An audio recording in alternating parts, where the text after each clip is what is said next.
오늘 말씀은요.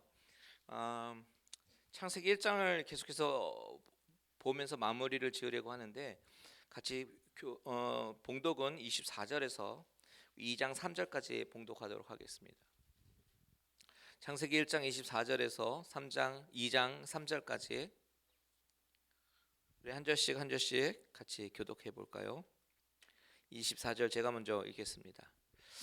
하나님이 이르시되 땅은 생물을 그 종류대로 내되 가축과 기는 것과 땅의 짐승을 종류대로 내라 하시니 그대로 되니라.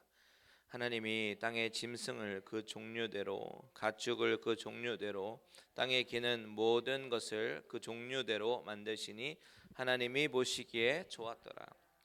하나님이 이르시되 우리의 형상을 따라 우리의 모양대로 우리가 사람을 만들고 그들로 바다의 물고기와 하늘의 새와 가축과 온 땅과 땅에 기는 모든 것을 다스리게 하자 하시고 하나님이 자기 형상 곧 하나님의 형상대로 사람을 창조하시되 남자와 여자를 창조하시고 하나님이 그들에게 복을 주시며 하나님이 그들에게 이르시되 생육하고 번성하여 땅에 충만하라 땅을 정복하라 바다의 물고기와 하늘의 새와 땅에 움직이는 모든 생물을 다스리라 하시니라. 하나님이 이르시되 내가 온 지면에 씨 맺는 모든 채소와 씨 가진 열매 맺는 모든 나무를 너희에게 주노니 너희의 먹을 거리가 되리라. 또 땅의 모든 짐승과 하늘의 모든 새와 생명이 있어 땅에 기는 모든 것에게는 내가 모든 푸른 풀을 먹을 거리로 주노라 하시니 그대로 되니라. 하나님이 지으신 그 모든 것을 보시니 보시기에 심히 좋았더라. 저녁이 되고 아침이 되니 이는 여섯째 날이니라. 천지와 만물이 다 이루어지니라. 하나님이 그가 하시던 일을 일곱째 날에 마치시니 그가 하시던 모든 일을 그치고 일곱째 날에 안식하시니라. 같이 있습니다. 하나님이 그 일곱째 날을 복되게 하사 거룩하게 하셨으니 이는 하나님이 그 창조하시며 만드시던 모든 일을 마치시고 그날에 안식하셨음이니라. 아멘. 아멘.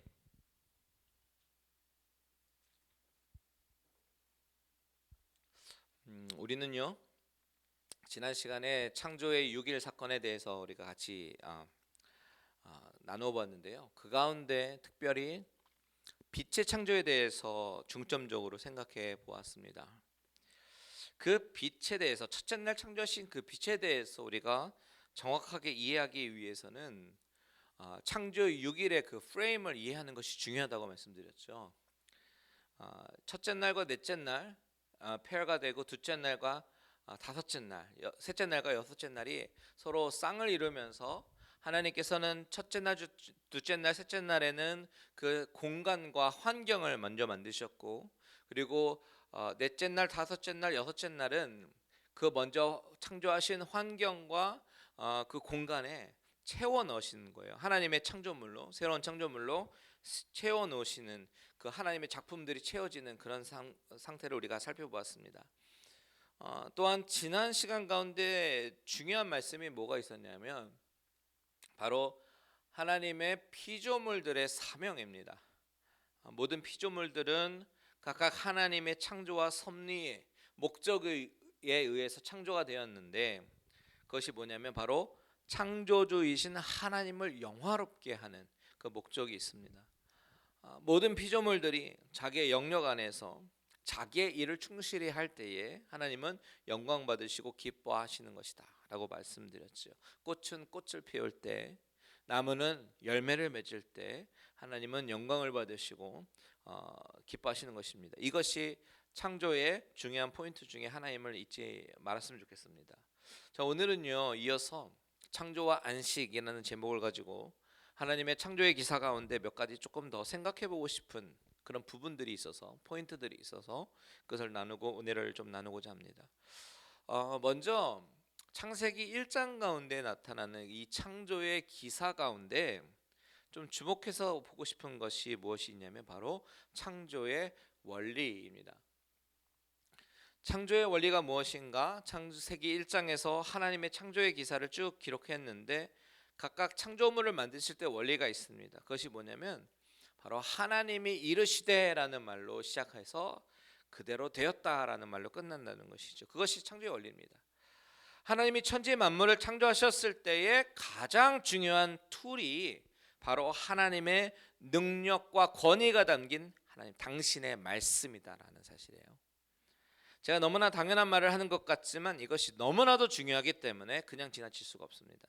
3절 보십시오. 3절 보니까 하나님이 이르시되 빛이 있으라 하시니 빛이 있었고라고 되어 있죠. 그렇죠?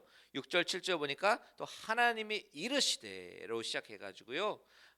7절 맨 마지막에 그대로 되니라. 9절도 보니까 하나님이 이르시되 물이 드러나라 하시니 그대로 되니라. 11절에 하나님이 이르시되 열매 맺는 나무를 내라 하시니 그대로 되어 됐죠.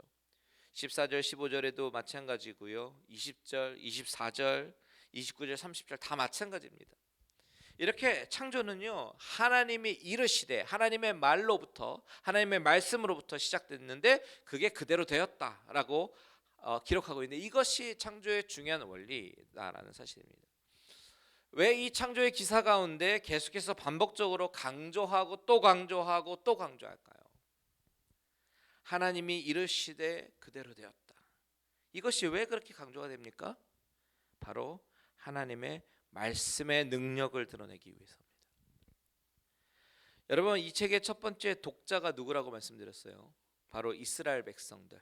광야에서 모세가 시내산에 올라가서 하나님과 대면하고 두렵고 떨리는 마음으로 율법을 받아 적고 모세 오경을 완성한 것으로 추측이 되는데 그렇다면 왜 하필 그 시점에서 이 모세 오경을 적게 하셨을까?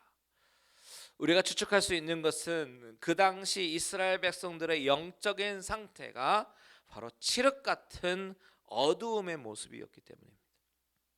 태초에 하나님이 천지를 창조하실 때의 그 태초의 상태는 칠흑 같은 어두움의 상태였습니다. 그런데 그 상태가 바로 이스라엘 백성들의 영적인 모습이었던 것이죠.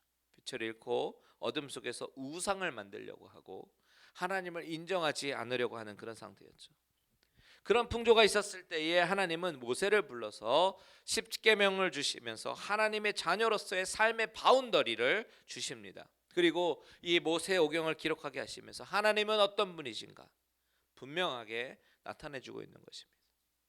그분이 누구신가? 바로 이 세상 모든 만물을 그의 말씀의 능력으로 창조하신 전능하신 하나님입니다라고 하는 것입니다. 하나님의 말씀이 얼마나 능력이 있으신지 하나님이 말씀만 하시면 이 세상의 바람과 공기도 어떻게 순종하는지 다 보여주고 계시는 것입니다. 그래서 이 말씀을 읽고 있는 1차 독자인 광야에서의 이스라엘 백성들은 그 하나님께서 주시는 그 규례와 규범을 가볍게 여기지 않고요 성막을 만들면서 살아가기 시작한 것입니다. 그런데 그보다 더 중요한 사실이 있습니다. 바로 그 하나님의 그 말씀의 능력이 현대 우리가 살아가는 이 시대에도 나타나고 있다는 사실이죠. 하나님의 말씀을 통해서 우리 안에 회개가 일어나고요 우리 안에 예수 그리스도를 나의 구주로 영접하는 기적이 일어납니다. 이 모든 것은 하나님의 말씀에 권능과 권세가 있고 하나님의 말씀이 살았고 운동력이 있기 때문입니다. 그 말씀의 능력은 그 말씀을 믿는 자들에게 능력으로 나타나요. 백부장이 고백하잖아요. 주여 말씀만 나옵소서 내 종이 낫겠나이다. 누구든지 믿는 자는 그 말씀의 능력을 경험하게 되는 줄 믿습니다. 창조주 하나님에게는 불가능한 것이 없습니다. 그 하나님이 오늘도 저와 여러분의 심령 가운데 말씀하시는 그 말씀을 들으십시오. 그리고 믿음으로 반응하십시오. 그 말씀의 능력을 우리 삶 가운데 체험하시는 저와 여러분들 되시기를 주님의 이름으로 축복합니다. 이 창조의 역사 가운데 또 한 가지 눈에 띄는 단어가 있어요.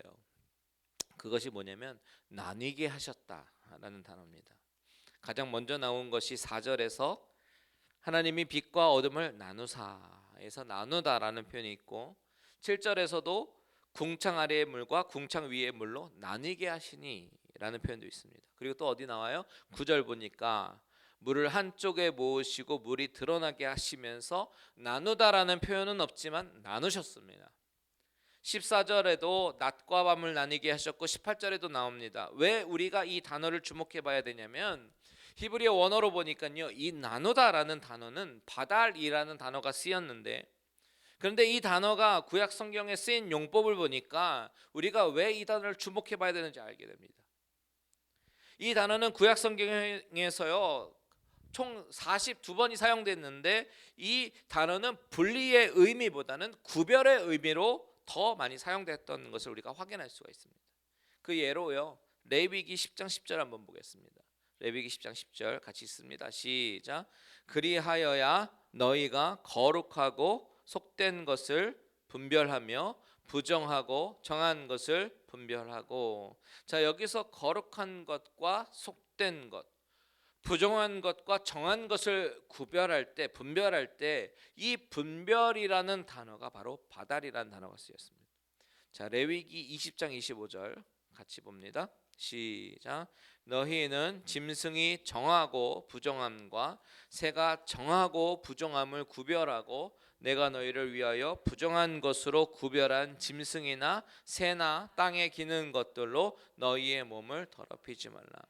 자, 이 레위기의 말씀은 부정한 것, 거룩한 것과 속된 것, 죄와 순결한 것 사이의 분리를 통해서 성별하시는 하나님의 마음을 드러내는 본문입니다. 하나님 당신의 백성들에게 당신을 향한 삶의 원리, 곧 거룩한 삶을 가르쳐 주시는 거예요.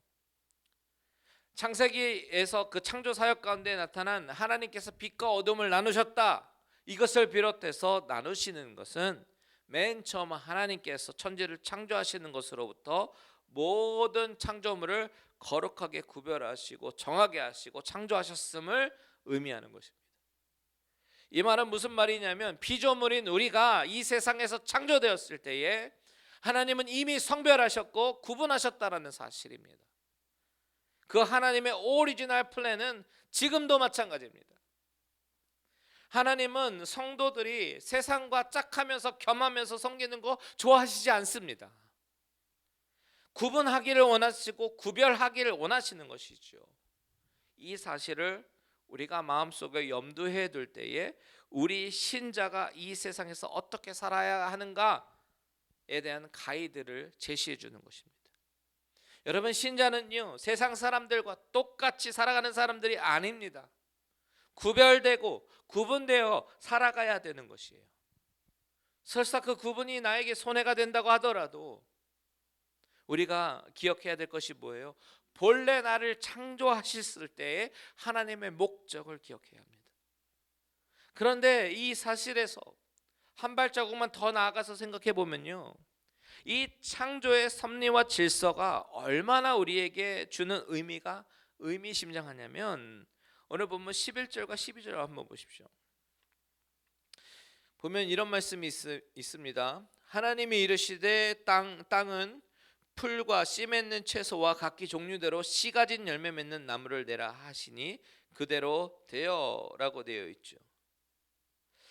하나님이 땅에 첫 번째 생명체인 식물을 만드시는 장면입니다. 그런데 이 장면을 자세히 들여다보면 참으로 신기해요. 하나님께서 먼저 빛을 먼저 만드셨죠. 그리고 하늘을 만들어서 대기권을 만드셨습니다. 그리고 땅과 물을 나누셨습니다. 무엇입니까? 인간이 생명을 누릴 수 있는 기본적인 환경을 모두 만들어 주셨습니다. 그런데 하나님께서 이 풀과 채소를 만드실 때 뭐라고 기록하냐면, 풀과 씨 맺는 채소와 각기 종류대로 씨 가진 열매 맺는 나무를 내라, 이렇게 말씀하셨어요. 자, 보십시오. 풀과 씨 맺는 채소와 각기 종류대로 구분하셨습니다. 무슨 말입니까? 풀은 풀로 만드시고 채소는 채소로 만드시고 나무는 나무로 만드셨다는 거예요. 하나님께서 풀이 자라서 채소가 되게 하시고 채소가 나중에 열매 맺는 그런 나무가 되게 하시지 않으시고요, 각각 다 완성품을 만드셨어요. 마찬가지로 물고기는 물고기로, 새는 새로, 원숭이는 원숭이로, 사람은 사람으로 만드셨습니다. 이것이 창조입니다. 무슨 말이냐면, 하나님께서 태초에 천지를 창조하셨을 때 모든 것을 이미 구별하시고 완성품을 만들어 주셨지, 불완전하게 만드시거나 부족하게 만드셔서 이것을 섞거나 발전시켜서 진화시키지 않으셨다는 사실입니다. 원숭이는 원숭이의 종류로 만드신 것이고 사람은 사람대로 만드신 것이다라는 사실이에요. 원숭이가 사람이 되도록 만드시지 않으셨다는 것입니다. 이 사실에 대해서 바울 사도가 뭐라고 얘기했는지 아십니까? 고린도전서 15장으로 한번 가볼게요. 15장 38절에서 41절의 말씀 우리 같이 한번 읽어보겠습니다. 시작. 하나님이 그 뜻대로 그에게 형체를 주시되 각 종자에게 그 형체를 주시느니라. 육체는 다 같은 육체가 아니니 하나는 사람의 육체요, 하나는 짐승의 육체요, 하나는 새의 육체요, 하나는 물고기의 육체라. 하늘에 속한 형체도 있고 땅에 속한 형체도 있으나 하늘에 속한 것의 영광이 따로 있고 땅에 속한 것의 영광이 따로 있으니 해의 영광이 다르고 달의 영광이 다르며 별의 영광도 다른데 별과 별의 영광이 다르도다. 자, 너무나도 신기하고 정말 귀한 바울의 가르침입니다. 하나님께서 각 종자에게 형체를 주셨습니다. 다 같은 육체가 아니에요. 새와 짐승과 사람과 물고기 다 다르게 창조하셨다는 것이죠. 그 가운데 인간은 하나님의 형상에 따라서 하나님과 교제하는 그런 존재로 만드셨습니다. 이것이 중요한 것이에요. 하나님의 형상대로 하나님과 교제하는 존재로 만드셨는데 어떻게 원숭이가 사람이 되겠습니까? 하나님께서 사람을 아예 다르게 창조하셨습니다. 생기도 있고요, 영도 있습니다. 하나님의 형상을 가지고 있고 하나님과 교제를 할 수가 있습니다. 오랜 시절을 지나서 원숭이가 사람이 될 수 없는 가장 명백한 이유죠. 자, 여기서 우리는 하나님의 형상에 대해서 한번 생각해보고 짚고 넘어가길 원합니다. 오늘 본문에 25절에서 27절까지의 말씀 한번 같이 보겠습니다. 제가 읽어드릴게요. 하나님이 땅의 짐승을 그 종류대로 가축을 그 종류대로 땅에 기는 모든 것을 그 종류대로 만드시니 하나님이 보시기에 좋았더라. 하나님이 이르시되 우리의 형상을 따라 우리의 모양대로 우리가 사람을 만들고 그들로 바다의 물고기와 하늘의 새와 가축과 온 땅과 땅에 기는 모든 것을 다스리게 하자 하시고 하나님이 자기 형상 곧 하나님의 형상대로 사람을 창조하시되 남자와 여자를 창조하시고 하나님이 종류대로 모든 짐승을 만드셨는데 그때까지 사람은 만들지 않으셨습니다. 모든 동물이 다 만들어지고 하나님이 보시기에 좋았더라. 무엇입니까? 동물의 창조가 맞춰진 상태에서 하나님은 자기의 형상을 따라 사람을 창조하셨어요. 여기서 형상이라는 단어를 보면 이 단어는 이미지, figure 이런 뜻으로 그야말로 형태의 모습입니다. 그런 뜻이에요. 그래서 우상이라는 단어를 쓸 때도 이 첼렘이라는 단어, 이 히브리어 언어가 쓰였어요. 그런데 그냥 형상이 아니라 하나님의 형상이라는 이 단어는 구약 성경에 4번밖에 쓰이지 않았는데 이 표현은 인간에 관련돼서만 사용합니다. 하나님의 형상, 인간. 그러면서 인간을 다른 피조물과 구별하는 것입니다.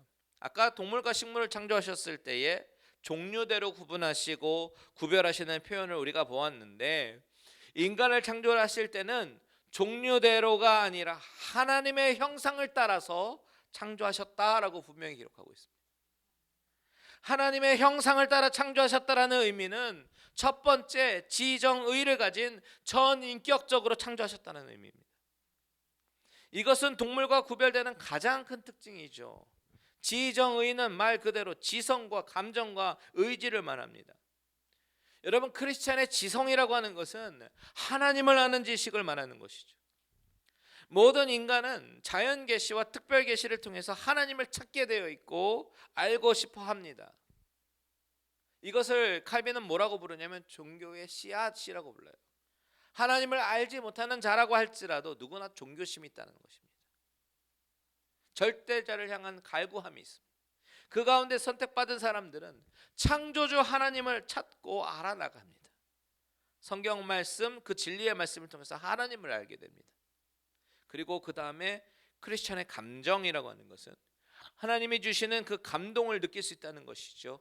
예배를 드리면서 하나님과 교제하면서 우리는 하나님께서 주시는 감동을 경험합니다. 우리가 흔히 은혜 받았다라고 하는 표현이 그 감정이 이에 해당하는 것이겠죠. 엄밀히 말하면 은혜를 받은 것은 감정의 동요만을 의미하는 것은 아니겠지만, 지금 여기에서 요점은 하나님이 인간을 당신의 형상대로 지음받게 하시고 감정을 주셨다는 것이죠. 이게 왜 중요하냐면, 우리가 하나님의 형상으로 지음받아서 감정을 가지고 그 감정을 통해서 하나님을 사랑하고 하나님과 교통하면서 교제할 수 있도록 지으심을 받았기 때문입니다. 하나님과 사람이 교통한다, 교제한다, 이 사실은 우리에게 어떤 의미가 있냐면, 이 교제를 통해서, 이 소통을 통해서 하나님은 우리의 고통과 우리의 울부짖음을 들으신다라는 그 사실을 말해주고 있는 것이에요. 여러분, 마음이 답답하고 슬프고 고통 속에 있을 때 누구에게로 가야 합니까? 바로 나를 지으신 그 하나님, 나를 가장 잘 아시는 그 하나님께 나아가서 울부짖으십시오. 하나님은 우리의 고통과 울부짖음을 다 들으시고 위로하시면서 응답하실 것을 믿으시기 바랍니다. 또한 크리스찬의 의지라고 하는 것은 단순히 마음속에 있는 결정과 다짐을 넘어서서 실천과 행함까지 넘어가는 단계, 그 단계가 크리스찬의 의지를 이야기합니다. 하나님이 우리에게 의지를 주신 것은 우리가 로봇가 아니라는 것이죠. 로봇으로서가 아니라 자발적으로 하나님을 찾고 자발적으로 자율적으로 하나님께 경배하고 우리의 입술을 열어서 찬양하고 의의 의지로서 우리의 마음을 다해서 하나님께 예배드리는 존재로 만드신 것입니다. 또한 하나님이 인간에게 주신 사명, 그것을 우리의 의지로 행해야 할 사명도 있음을 내포하고 있는 것이죠. 어떤 사명입니까? 바로 만물을 다스리는 사명을 가졌다는 것이죠. 당시 고대 근동의 사고방식을 보면요, 오직 왕만 신의 형상을 입었습니다. 왜 이집트 파라오가 태양신의 형상을 입었지 않습니까? 그것이 고대 근동 사회의 문헌에서 발견되는 당시의 사고방식이에요. 그런데 그런 시대에 살아가는 히브리인들에게 있어서 오늘 이 말씀을 읽을 때에 하나님의 형상이 모든 인간에게 부여되었다라는 이 사실은 왕만이 가질 수 있는 그 통치권, 지배권, 모든 힘과 권력이 창조할 때에 모든 인간들에게 부어지면서 그것이 만물을 다스리는 사명을 받은 그 인간의 기본적 사역이고, 하나님이 인간을 창조하실 때의 계획임을 말해주고 있는 것입니다. 다시 말해서 이 창세기 1장을 처음 읽을 때 광야에서 읽던 1차 독자였던 이스라엘 백성들은 어떤 생각을 가졌겠습니까? 하나님이 창조하신 인간은 모든 창조 세계 위에 임명된 왕이구나. 그리고 그 왕권은 궁극적인 왕인 절대적인 통치자이신 하나님으로부터 부여받아서 이제 책임감을 가지고 이 창조 세계를 잘 케어하고 돌보아야 되고 열심히 일을 하고 땀을 흘리며 땅의 소산물을 먹어야 되는구나 라는 것을 깨닫게 하는 구절이라는 것입니다. 그래서 형상으로 창조되었다라는 그 메시지 바로 그 다음에 이어서 나오는 말씀이 생육하고 번성하라, 땅에 충만하라, 땅을 정복하라, 모든 생물을 다스리라, 이런 말씀이 나오고요. 그 뒤에 이어서 29절 30절에 보니까 하나님이 이르시되 내가 온 지면에 씨 맺는 모든 채소와 씨 가진 열매 맺는 모든 나무를 너희에게 주노니 너희의 먹을거리가 되리라, 이렇게 말씀이 되는 것입니다. 그리고 이 모든 것을 보시기에 심히 좋았더라, 심히 좋았다, 이렇게 말씀하셔요. 우리가 하나님의 형상을 입은 창조된 존재로서 창조된 목적대로 살기만 하면요, 우리의 존재는 하나님의 기쁨이 된다는 사실이죠. 하나님의 큰 기쁨이 됩니다. 저와 여러분의 존재가 하나님의 기쁨이 되신다는 그 사실을 늘 기억하시면서 늘 하나님께 영광 돌리는 일에 힘쓰시는 저와 여러분들 되시길 바랍니다. 자, 우리가 할 수 있는 최선은 세상과 구분하는 것이겠죠. 그러면서 하나님 자녀답게 사는 것, 바로 이것입니다. 이렇게 사시는 저와 여러분들 되시기를 축복합니다. 자, 이제 여섯째 날까지의 모든 창조가 끝이 나고요. 이제 2장 1절에서 3절을 보면 일곱째 날에 대한 이야기가 나옵니다. 같이 한번 읽어보겠습니다. 1, 2, 3절 시작. 천지와 만물이 다 이루어지니라. 하나님이 그가 하시던 일을 일곱째 날에 마치시니 그가 하시던 모든 일을 그치고 일곱째 날에 안식하시니라. 하나님이 그 일곱째 날을 복되게 하사 거룩하게 하셨으니 이는 하나님이 그 창조하시며 만드시던 모든 일을 마치시고 그날에 안식하셨음이니라. 자, 여러분, 이 문장 구조나 문체를 보면요, 앞서서 이제 6일간 기록한 이 창조 기사와 좀 많이 좀 다릅니다. 문체가요, 패턴이 다른 스타일로 말합니다. 이것은 하나님이 만드신 일곱째 날이 앞선 6일과 구분된 날이다라는 것을 보여주는 것이에요. 사르나라는 학자가요, 이 패턴과 문체가 바로 일곱째 날이 되는 이 날이 창조의 진정한 클라이맥스임을 뜻하는 것이다 라고 말을 했어요. 즉 인간의 창조의 하이라이트는 될 수 있어도 진정한 클라이맥스는 바로 일곱째 날이라는 사실입니다. 자, 이 짧은 세 절을 통해서 일곱째 날이라는 단어가 무려 3번이나 쓰였습니다. 그것도 이 날이 얼마나 특별한 날인지 보여주는 것이에요. 이 일곱째 날에 무엇을 만드셨습니까? 바로 안식을 창조하셨습니다. 안식을. 여러분, 안식하면 어떤 이미지가 떠오릅니까? 쉬는 이미지가 떠오르죠. 안식하면. 하지만 이 안식하다라는 히브리 언어의 의미는 쉬는 것이 아니라 일을 멈추는 것이 안식의 의미입니다. 3절에 보시면요, 하나님이 그 일곱째 날을 복되게 하사 거룩하게 하셨다라고 말씀합니다. 여기서 거룩하게 하셨다, 이 동사는 이스라엘에게 아주 중요한 말이에요. 그런데 이 동사가 성경에서 처음 쓰였을 때에 안식일과 연관되어 사용되었다라는 사실이 의미가 있는 것입니다. 창조의 클라이맥스가 안식일이라고 말씀드렸는데, 그렇다면 이 좋은 안식일에 사람은 무엇을 해야 되는가?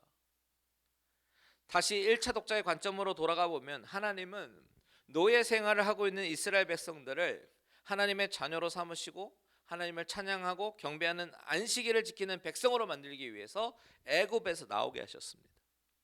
어떻게 보면 이스라엘 백성들이 애굽에서 나온 것은 안식을 위한 탈출이라고도 말할 수가 있습니다.